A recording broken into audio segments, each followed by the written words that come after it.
ذرائع کے مطابق فوری مواخذے کی بجائے ڈونلڈ ٹرمپ سے منسلک کمپنیوں، مالیاتی اداروں اور انتظامیہ سے کاروباری تعلق رکھنے والے اداروں کی چھان بین کی جائے گی۔ ڈیموکریٹس سماعتوں طلبی کے احکامات اور دستاویزات کے ذریعے معلومات حاصل کرنے کا ارادہ رکھتے ہیں۔ ممکنہ تحقیقات میں ڈونلڈ ٹرمپ انتظامیہ کے فیصلے، سرکاری معاہدے، کارپوریٹ عطیات اور ٹرمپ خاندان سے منسلک مالیاتی ادارے شامل ہوں گے۔ ذرائع کا کہنا ہے کہ تحقیقات سے مواخذے کے لیے قابل عمل شواہد ملے تو یہ آپشن بھی زیر غور آ سکتا ہے۔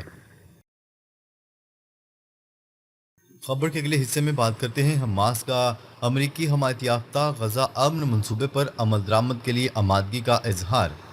فلسطین کی مزاحمتی تنظیم حماس نے کہا ہے کہ وہ امریکہ کی حمایت یافتہ غزہ امن منصوبے پر عمل درآمد کے لیے تیار ہے۔ حماس کے ایک عہدیدار نے ہفتے کو فرانسیسی خبرسا ایجنسی سے گفتگو کرتے ہوئے کہا کہ حماس اور دیگر دھڑوں نے سالسوں کو معاہدے پر عمل درآمد شروع کرنے اور دوسرے مرحلے میں داخل ہونے کے لیے اپنی آمادگی سے آگاہ کر دیا ہے، بشرطیہ کہ اسرائیل اس کی منظوری دے اور معاہدے پر عمل درآمد شروع کرے۔ عہدیداران نے نام ظاہر نہ کرنے کی اس شرط پر مزید کہا کہ حماس امریکی انتظامیہ پر زور دے رہی ہے کہ وہ اسرائیل پر دباؤ ڈالے تاکہ اسے معاہدے کی پاسداری اور دوسرے مرحلے کی جانب پیش رفت پر مجبور کیا جا سکے۔ گزشتہ ہفتے ڈونلڈ ٹرمپ نے حماس کی جانب سے منصوبے کے تحت غیر مسلح ہونے پر رضامندی کو اہم پیش رفت قرار دیا تھا۔ بورڈ آف پیس نے کہا تھا کہ اس کے بدلے اسرائیل غزہ کے بڑے حصے سے مرحلہ وار اپنی فوج واپس بلائے گا۔ تاہم اسرائیلی وزیر اعظم نیتن یاہو نے منگل کو کہا ہے کہ اسرائیل نے بورڈ آف پیس کی جانب سے پیش کیے گئے مسودے سے اتفاق نہیں کیا۔ نیتن یاہو نے پیر کو بورڈ آف پیس کے غزہ کے لیے اعلیٰ نمائندے سے ملاقات کی تھی۔ بعد ازاں انہوں نے اپنے موقف میں تبدیلی کرتے ہوئے کہا کہ اسرائیل حماس کے مکمل غیر مسلح ہونے کے بعد ہی غزہ سے انخلا کرے گا، اور ادھر اسرائیلی فوج نے بھی حماس کے خلاف کارروائیاں جاری رکھنے کا اعلان کیا ہے۔ خبر کے اگلے حصے میں بات کرتے ہیں پاکستان، سعودی عرب اور ترکیہ کا دفاعی معاہدہ ایران کے خلاف نہیں۔ ترک وزارت خارجہ ترکیہ کے وزیر خارجہ نے کہا ہے کہ سعودی عرب، پاکستان اور ترکیہ کے درمیان دفاعی معاہدہ ایران یا کسی دوسرے ملک کے خلاف نہیں۔ میڈیا رپورٹ کے مطابق سعودی ولی عہد شہزادہ محمد بن سلمان، ترک صدر رجب طیب ایردوان اور وزیر اعظم پاکستان نے جمعے کو مکہ میں معاہدے پر دستخط کیے تھے، جس میں کہا گیا ہے کہ ایک ملک پر حملہ تینوں پر حملہ تصور کیا جائے گا۔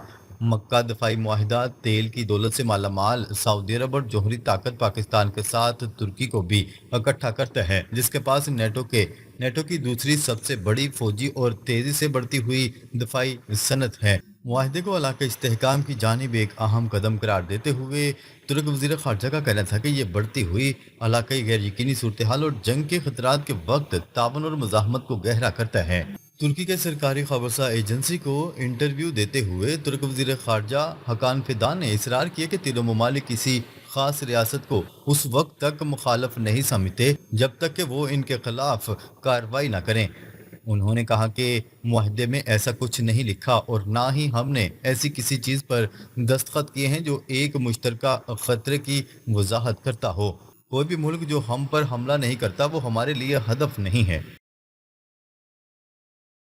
خبر کے اگلے حصے میں بات کرتے ہیں امریکہ میں دفاعی کمپنیوں کو اسلحہ بنانے کی نئی حکمت عملی پیش کرنے کے لیے 21 دن کی مہلت۔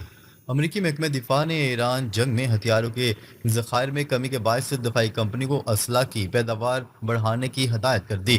واشنگٹن پوسٹ نے رپورٹ میں دعویٰ کیا ہے کہ نائب وزیر دفاع نے دفاعی کمپنی کو نئی پیداواری حکمت عملی پیش کرنے کے لیے 21 دن کی مہلت دی ہے۔ پینٹاگون کے مطابق ایران جنگ کے باعث امریکی ہتھیاروں کے ذخائر پر شدید دباؤ ہے۔ رپورٹ میں بتایا گیا ہے کہ دفاعی کمپنیوں کو پیداوار اور ترسیل کی رفتار میں تیزی سے اضافہ کرنے کے احکامات دیے گئے ہیں۔ بلوم برگ نے رپورٹ میں بتایا ہے کہ پینٹاگون نے امریکہ کی بڑی دفاعی کمپنیوں سے کہا ہے کہ وہ اہم ہتھیاروں کے نظام کی پیداوار اور ترسیل تیز کریں، کیونکہ ایران جنگ کے باعث فوجی ذخائر پر دباؤ بڑھ گیا ہے۔